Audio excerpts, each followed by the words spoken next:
President of the Republic of Kenya and Commander-in-Chief of our Defense Forces,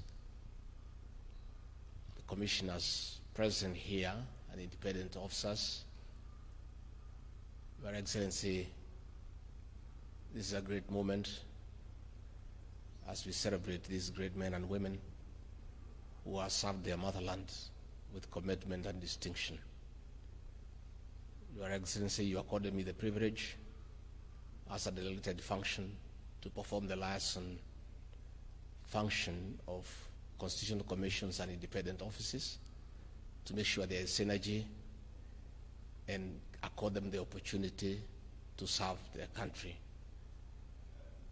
In that mandate, we have had very fruitful engagements with the commissions and independent offices, and in that liaison function, we have sorted out a few problems. I do recall we had issues between the Inspector General of Police and the Police Service Commission, where they were exchanging very harsh words in newspapers and creating a lot of confusion in the country. And we were able at our office to sit them down and thrash out the issues to the satisfaction of everybody and bring sanity to the public. Again, we had issues between the Teacher Service Commission and the Ministry of Education, and we were able, within that space, to sit down and thrash out the issues that were there. Of course, SRC is accused every day in my office to a point that I don't even bother to call them, because I think everybody wants a salary raise. I think in the last time there was a proposal to raise salaries, it's only the President and I who are not interested in a raise. Everybody else in the country was interested. So there are many issues that have been filed against SRC, and I've been called upon many times to defend the chairperson and her commissioners. And you have done a good job, because in the tight fiscal space we are in, I don't envy the position you have been holding, because everybody has been going for you. And those complaints, those misunderstandings continue to come before our office, and we continue to create that synergy. So as you proceed to your next tour of duty, we wish you well, and we really want to thank you for the cooperation that you have accorded my office.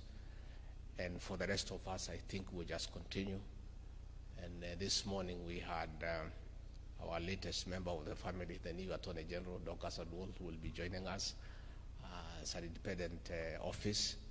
We'll continue having that engagement, and we continue serving our country, and we just learn to appreciate each other. There's a saying in my community that buffaloes don't move together in a herd because they like each other. It's the danger of moving alone. So let us continue being one great family of the Constitutional Commissions and independent offices, so that we can serve our country. IPOA, we want to thank you. It's also not been easy with always conflict between yourselves and the National Police Service, because you are investigating them, and we have had to intervene just to create synergy all the time. Your Excellency, that is a function we'll continue to carry out, so that the Constitutional Commissions and independent offices are able to implement their mandate. Of course, they are always coming to my office about budgetary constraints, and we have taken time to explain to them where we are, and I want to thank you for being understanding.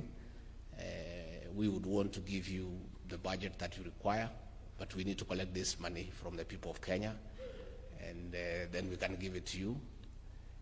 We have had, of course, to intervene where you have exchequer issues to make sure that your money is released on time, and we'll continue to perform that function. So with those very many remarks, let me request you to be upstanding as I request the President to come and make his remarks and address the people of Kenya. Mr. President. Thank you very much. Let's take our seats. Asanteni sana.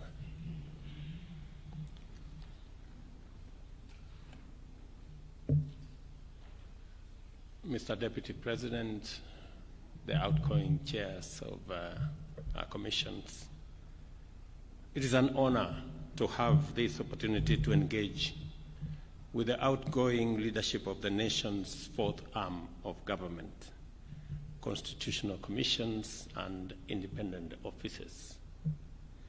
Constitutional commissions and independent offices play a critical role in enhancing oversight, performing essential advisory functions, and anchoring service delivery in national values and principles of governance, which are the foundation of the Republic.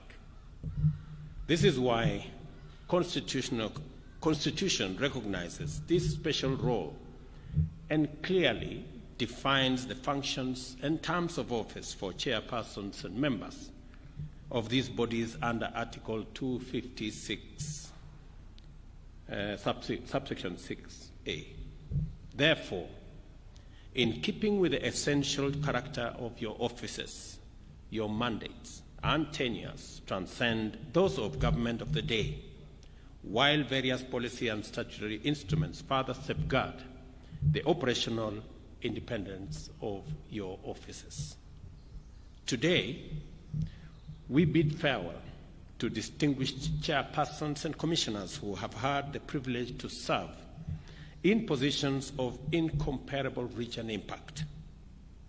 We also have a special opportunity to reflect on the nature and scope of the authority and limitations, potential and shortcomings, as well as the triumphs and difficulties, as has been very ably elaborated by those who have spoken, that define the course of engagement in the endeavor to actualize our constitutional dispensation. Given our operational realities and strategic constraints and the whole terrain from where we operate, there is no doubt that your tour of duty has had its share of exemplary accomplishments and teachable moments as you applied yourselves to determining the best way of achieving the constitutional ends of your separate offices. It is also why the progress that has been made in the implementation of your constitutional mandates is remarkable and meaningful. You have not only provided oversight to other arms of government, but you have also made immense contributions to the advancement of constitutionalism, the rule of law, and the administration of justice, as well as the promotion of national values and principles of governance as set out in Article 10 and 232 of our Constitution. Allow me to specifically appreciate your efforts in leading constitutional commissions and independent officers to make their contribution to the national discourse on the protection of fundamental rights and freedoms, the actualization of the national values and principles of governance, the enhancement of inclusion and cohesion, reflection on the sustainability of public sector wage bill, transformations of policing, and the fight against corruption. Today, as you engage in reflection and introspection, you have a chance to consider the fate of your legacy in terms of the performance standards that must have been satisfied for your respective institutions to be effective and also to be successful. With this in mind, today marks the beginning of an introspection transition during which we ask ourselves pertinent questions in relation to our legacies and how they define the future of the organizations that we have been privileged to lead.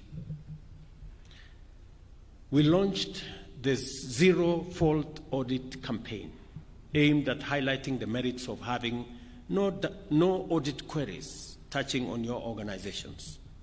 The campaign's goal was to strengthen accountability, openness, integrity, good governance, and the satisfaction of international best practice in our public sector through the promotion of the prudent use and management of public resources.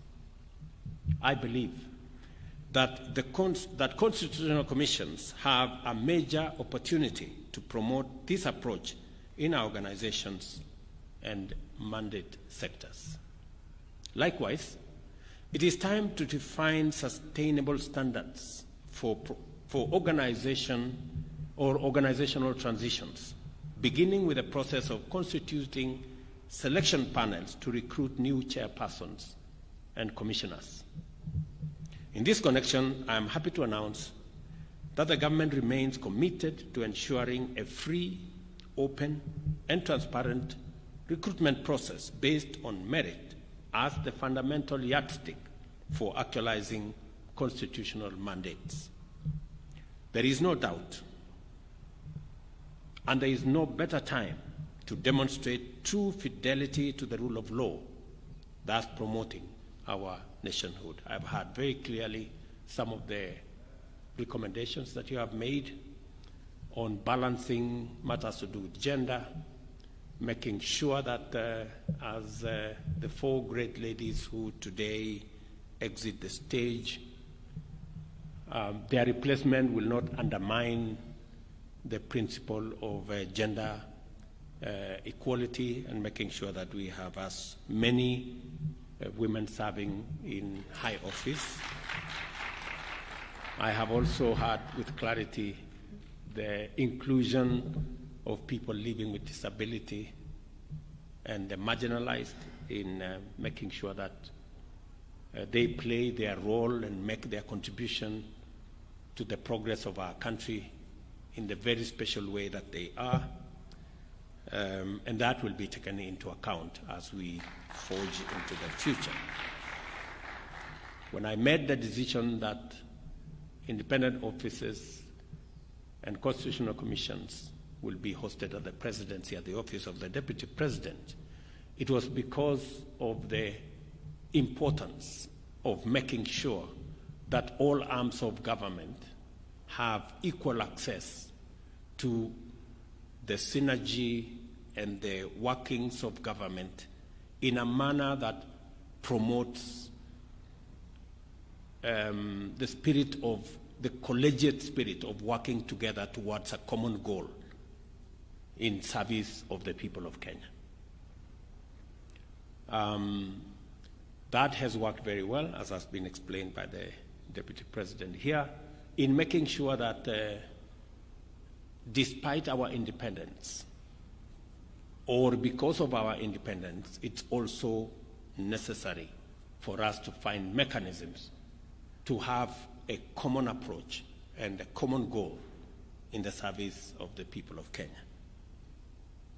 And I want to take this opportunity also to very categorically state that as the executive, we will want to do our bit in enabling other arms of government, the judiciary, the legislature, independent commissions, to also discharge their responsibility in accordance with the mandate that has been given to us.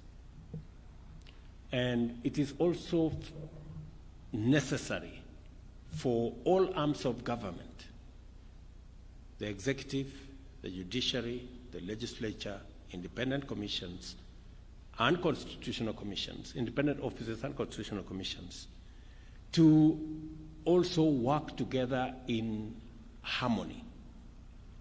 It is necessary for us to understand that impeding the work of another arm of government undermines the overall interest of the people of Kenya.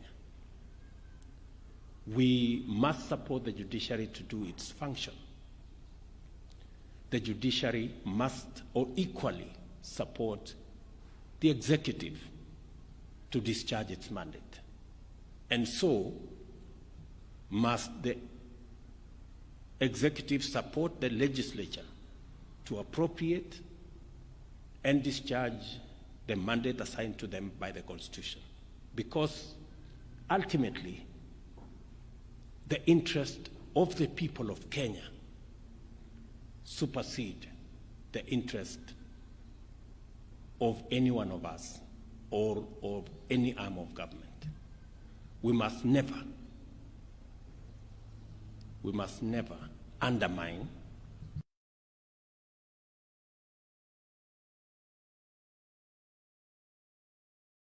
Kenya is far much greater the individual interest of personalities or offices. And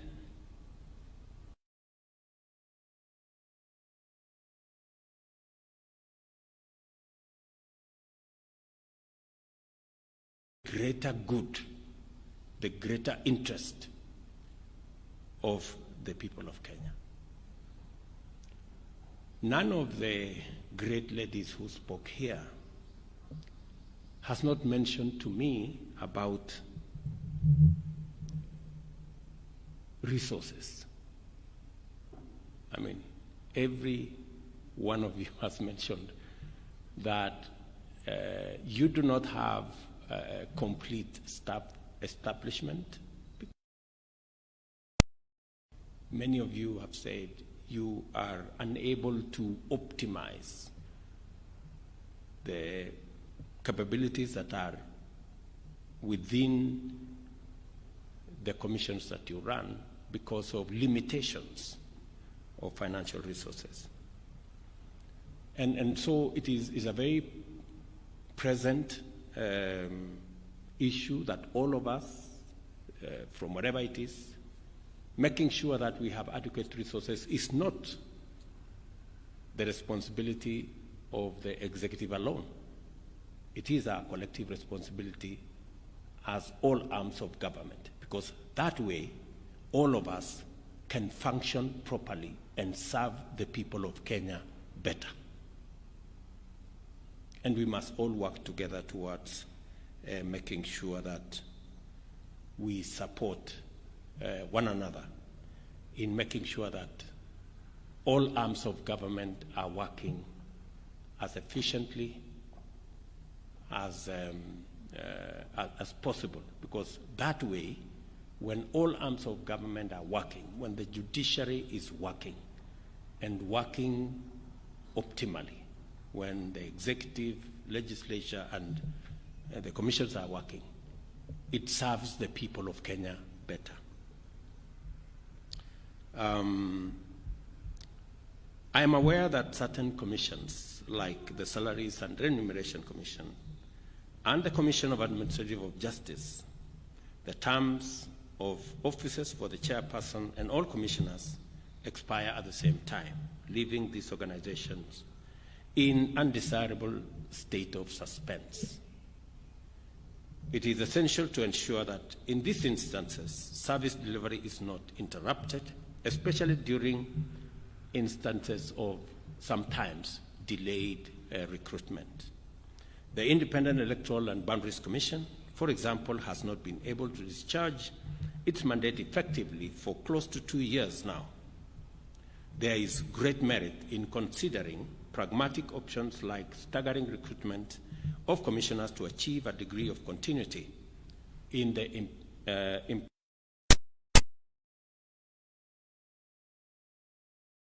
then in close consultation with the Attorney General and the Constitutional Commissions and independent officers will be tasked with preparing an omnibus bill to give effect to the legal provision for staggered recruitment of commissioners and commission chairs. Additionally, there is need to review the enabling legislative instruments in respect of various constitutional commissions and independent officers to law progressive legislation aimed at enhancing interdependence amidst the independence of these offices. And I'm very happy that our new Attorney General has served in different arms of government.